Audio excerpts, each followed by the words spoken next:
Hi ನಮಸ್ತೆ ಎಲ್ಲರಿಗೂ ಮಧುರಾ ಚಾನಲ್ಗೆ ಸ್ವಾಗತ. ಈ ಮಳೆಗಾಲದಲ್ಲಿ ಒಂದು ಪರ್ಫೆಕ್ಟ್ ಆಗಿರುವಂತಹ ತಿಂಡಿ ರೆಸಿಪಿಯನ್ನು ನಿಮ್ಮ ಜೊತೆ ಶೇರ್ ಮಾಡ್ತಾ ಇದ್ದೇನೆ. ಅದುವೇ ಗರಿಗರಿಯಾದಂತಹ ರವೆ ಪಕೋಡ. ತುಂಬಾ ಚೆನ್ನಾಗಿರುತ್ತೆ. 1 ಕಪ್ ರವೆ ಇದ್ದರೆ ಸಾಕು, ನಾವು ತುಂಬಾ ಸುಲಭವಾಗಿ ಕ್ರಿಸ್ಪಿಯಾದಂತಹ ರವೆ ಪಕೋಡ ರೆಸಿಪಿ ಮಾಡ್ಕೊಳ್ಬೋದು. ಬನ್ನಿ ನೋಡೋಣ. ಈ ರವೆ ಪಕೋಡ ಮಾಡಲಿಕ್ಕೋಸ್ಕರ ನಾನು 1 ಕಪ್ ರವೆಯನ್ನು ತೆಗೆದುಕೊಂಡಿದ್ದೇನೆ. ನಂತರ ಒಂದು ಅರ್ಧ ಕಪ್ ಆಗುವಷ್ಟು ಮೊಸರು, ಒಂದು ಹಸಿಮೆಣಸನ್ನು ಈ ರೀತಿಯಾಗಿ ಚಿಕ್ಕದಾಗಿ ಕಟ್ ಮಾಡಿ ಇಟ್ಕೊಂಡಿದ್ದೇನೆ. 1 ಟೇಬಲ್ ಸ್ಪೂನ್ ಆಗುವಷ್ಟು ಗರಂ ಮಸಾಲ ಹುಡಿ, ಒಂದು ಈರುಳ್ಳಿಯನ್ನು ಚಿಕ್ಕದಾಗಿ ಕಟ್ ಮಾಡಿ ಇಟ್ಕೊಂಡಿದ್ದೇನೆ.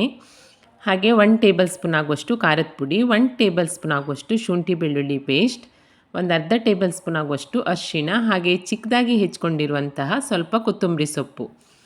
ಮೊದಲಿಗೆ ನಾವು ಇವೆಲ್ಲವನ್ನು ಮಿಕ್ಸ್ ಮಾಡ್ಕೊಳ್ಬೇಕು. ಅದಕ್ಕೋಸ್ಕರ ಒಂದು ಬೌಲ್ಗೆ 1 ಕಪ್ ರವೆ, ಒಂದು ಈರುಳ್ಳಿ, ಕಟ್ ಮಾಡ್ಕೊಂಡಿರುವಂತಹ ಹಸಿಮೆಣಸು, ಶುಂಠಿ ಬೆಳ್ಳುಳ್ಳಿ ಪೇಸ್ಟ್, ಹಾಗೆ ಒಂದು ಅರ್ಧ ಟೇಬಲ್ ಸ್ಪೂನ್ ಆಗುವಷ್ಟು ಅರಿಶಿಣ, ಚಿಕ್ಕದಾಗಿ ಹೆಚ್ಕೊಂಡಿರುವಂತಹ ಕೊತ್ತಂಬರಿ ಸೊಪ್ಪು, ಗರಂ ಮಸಾಲ ಹುಡಿ, 1 ಟೇಬಲ್ ಸ್ಪೂನ್ ಆಗುವಷ್ಟು ಖಾರದ ಪುಡಿ, ಹಾಗೆ ರುಚಿಗೆ ತಕ್ಕಷ್ಟು ಉಪ್ಪು, ಒಂದು ಅರ್ಧ ಕಪ್ ಆಗುವಷ್ಟು ಮೊಸರು. ಇದಿಷ್ಟನ್ನು ಸೇರಿಸ್ಕೊಂಡು ಮೊದಲಿಗೆ ಚೆನ್ನಾಗಿ ಮಿಕ್ಸ್ ಮಾಡಿಕೊಂಡು ಕಲಿಸ್ಕೊಳ್ಬೇಕು. ಈ ಮೊಸರಿನಲ್ಲಿಯೇ ಪೂರ್ತಿಯಾಗಿ ಕಲಿಸ್ಕೊಳ್ಬೋದು. ತುಂಬ ಗಟ್ಟಿ ಅಂತ ಅನಿಸಿದರೆ ನೀವು ಸ್ವಲ್ಪ ನೀರನ್ನು ಸೇರಿಸ್ಕೊಂಡು ಪಕೋಡ ಹದಕ್ಕೆ ಸರಿಯಾಗಿ ಇದನ್ನು ನಾವು ಕಲಿಸ್ಕೊಳ್ಬೇಕಾಗತ್ತೆ.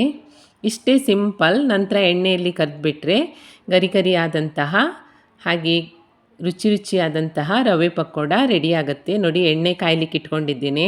ಎಣ್ಣೆ ಬಿಸಿಯಾದ ನಂತರ ನಿಮಗೆ ಯಾವ ಸೈಜಲ್ಲಿ ಬೇಕು, ಚಿಕ್ಕದು ಬೇಕಾದರೂ ಬಿಡ್ಬೋದು, ದೊಡ್ಡದು ಬೇಕಾದರೂ ಬಿಟ್ಕೊಳ್ಬೋದು. ಈ ರೀತಿಯಾಗಿ ನಿಮ್ಗೆ ಯಾವ ಸೈಜಲ್ಲಿ ಬೇಕೋ ಆ ಸೈಜಲ್ಲಿ ಎಣ್ಣೆಗೆ ಬಿಟ್ಕೊಂಡು ಕಲರ್ ಚೇಂಜ್ ಆಗೋ ತನಕ ಚೆನ್ನಾಗಿ ಹುರ್ಕೊಂಡು ಬಿಟ್ಟರೆ ರುಚಿಯಾದಂತಹ ಹಾಗೆ ಕ್ರಿಸ್ಪಿಯಾಗಿರುವಂತಹ ರವೆ ಪಕೋಡ ರೆಡಿಯಾಗತ್ತೆ. ಈ ಮಳೆಗಾಲಕ್ಕಂತೂ ಇದು ಪರ್ಫೆಕ್ಟ್ ಆದಂತಹ ತಿಂಡಿ ಅಂತಲೇ ಹೇಳ್ಬೋದು. 3 ದಿನ ಕೂಡ ಇದನ್ನು ಇಟ್ಕೊಂಡು ತಿನ್ಬೋದು, ಏನೂ ಆಗಲ್ಲ, ತುಂಬಾ ಚೆನ್ನಾಗಿರುತ್ತೆ. ನೀವು ಒಮ್ಮೆ ಮಾಡ್ಕೊಂಡು ತಿಂದರೆ ಮತ್ತೆ ಮತ್ತೆ ಮಾಡಬೇಕನ್ನಿಸುತ್ತೆ, ಅಷ್ಟು ಟೇಸ್ಟಿಯಾಗಿರುತ್ತೆ. ನೋಡಿ, ಸ್ವಲ್ಪ ಗಟ್ಟಿಯಾಗ್ತಿದ್ದ ಹಾಗೆ ತಿರುಗಿಸಿ ಹಾಕಿಬಿಟ್ಟು ಪೂರ್ತಿಯಾಗಿ ಕಲರ್ ಚೇಂಜ್ ಆಗೋ ತನಕ ಮಧ್ಯಮ ಉರಿಯಲ್ಲಿ ಇದನ್ನು ಎಣ್ಣೆಯಲ್ಲಿ ಕರ್ಕೊಂಡ್ರೆ ಕ್ರಿಸ್ಪಿಯಾದಂತಹ ರವೆ ಪಕೋಡ ರೆಡಿಯಾಗಿದೆ. ನೋಡಿ, ಸಂಜೆ ಟೈಮಲ್ಲಿ ಟೀ ಅಥವಾ ಕಾಫಿ ಜೊತೆಗೆ ಇದು ತುಂಬಾ ಚೆನ್ನಾಗಿರುತ್ತೆ. ಹಾಗೆ ನಿಮ್ಮ ಮನೆಗೆ ಯಾರಾದರೂ ನೆಂಟರು ಬಂದರೂ ಕೂಡ ನೀವು ಪಟಾಪಟ್ ಅಂತ ಒಂದು 5 ರಿಂದ 10 ನಿಮಿಷದಲ್ಲಿ ಈ ಕ್ರಿಸ್ಪಿಯಾದಂತಹ ರವೆ ಪಕೋಡವನ್ನು ಮಾಡಿ ಟೀ ಕಾಫಿ ಜೊತೆ ಸರ್ವ್ ಮಾಡಿದರೆ ಅವರಿಗೆ ಕೂಡ ಇಷ್ಟ ಆಗುತ್ತೆ. ತುಂಬಾ ಸಿಂಪಲ್ ಆದಂತಹ ರೆಸಿಪಿ, ಪಟಾಪಟ್ ಅಂತ ಮಾಡ್ಕೊಳ್ಬೋದು. ಟೇಸ್ಟ್ ಅಂತೂ ಅದ್ಭುತ ಅಂತಲೇ ಹೇಳ್ಬೋದು.